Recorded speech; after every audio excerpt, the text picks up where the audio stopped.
So I still haven't finished the raid yet, but we have made it all the way up to the final part of the boss fight now. The final boss encounter is really one fight in two parts, and we've made it to the second part last week, but our light level was just a little too low to complete it. We're hoping to do this weekend possibly, but I don't want to put a video of just the first part to where we've gone through so far, so this video is going to be a little shorter probably. I'm just going to be going over the strategy that we did for conquering the siege engine, where we left off in my last Destiny raid video.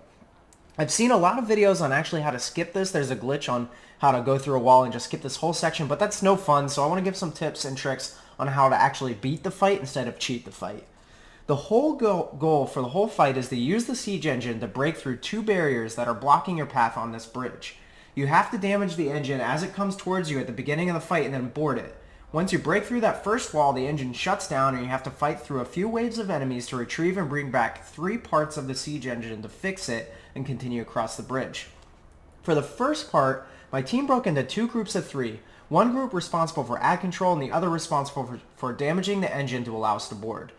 The ad control is just killing things, but the other team needs to use snipers to shoot off both turrets on the left and right side of the head of the engine, and then the front panel will open up.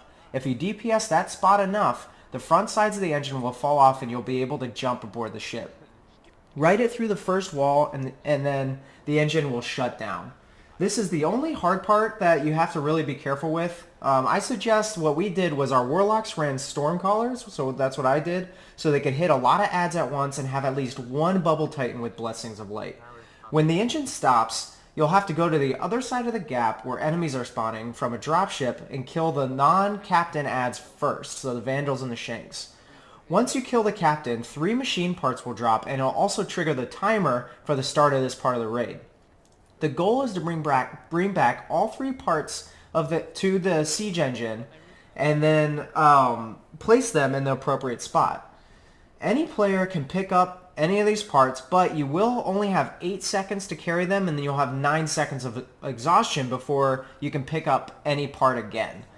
Just have people rotating through picking up the parts and making sure to call out when yours is about to drop and who is picking it up, and also pay attention to where you're dropping the part because there are holes in the floor and they will fall through and then you'll have to wipe. If you're not carrying a part though, you should be using heavy or supers to clear ads because there's a lot of ads and there's skips that will like 2-shot you easy.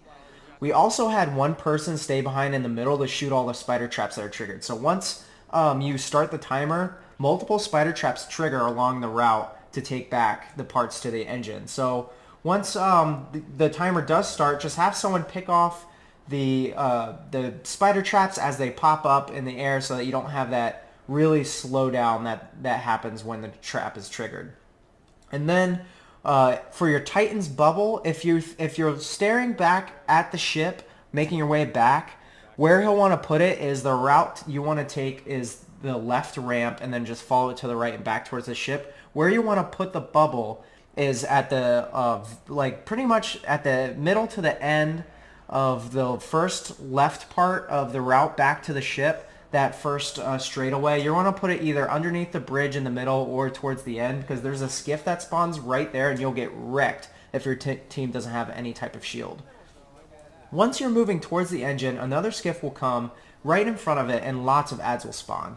Those that aren't carrying a part, like I said earlier, kill these with supers and heavy because you want to drain them fast and place the parts in the front right of the ship because that's where the drawbridge is going to start.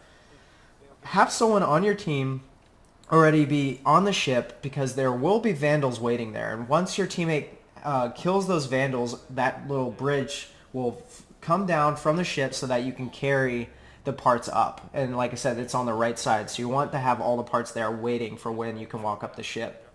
Now you'll need to move these parts onto the ship and put them in the right spot. So if you're facing the engine going up the bridge, the drive shaft will go right in the front right. So right when you walk up the bridge, there's going to be a slot to the right. That's where the drive shaft goes. The warhead goes on the right walkway. So you continue down that walkway and you look towards the left against the middle column. That's where you put the warhead. And then the engine block goes all the way to the back left of the engine. So if you think about where the drive shaft is, just do a complete diagonal to the other side of the ship and that's where the engine block is going to go.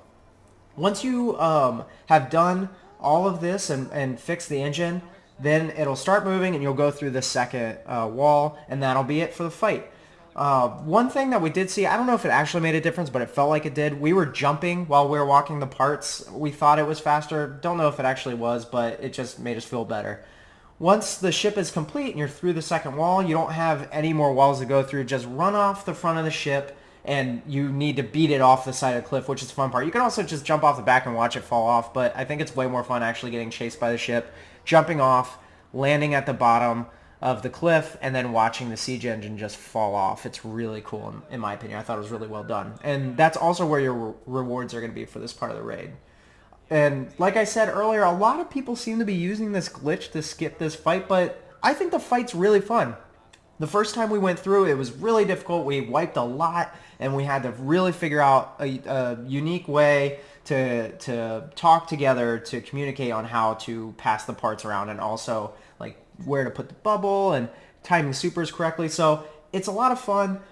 We did it again for the first time last night, and it was really easy. It just takes teamwork and communication, so I really don't recommend skipping this fight. Are you enjoying the raid so far? Have you done any of it? Let me know in the comments below, and subscribe for me if you like some of the content that I'm doing. So, as always, thanks for taking the time to check out this video, and I hope your day is beer and Skittles.